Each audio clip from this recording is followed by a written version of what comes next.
10-10 15 વર્ષ જૂનો હાલ રહ્યો છે ભાઈ. સાંભળજે મારી વાતો રે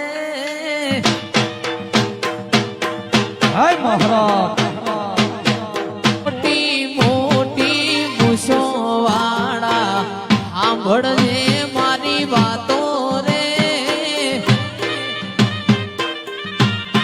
એ છોજ્યા રે મારા ગોગાજી એ છોજ્યા રે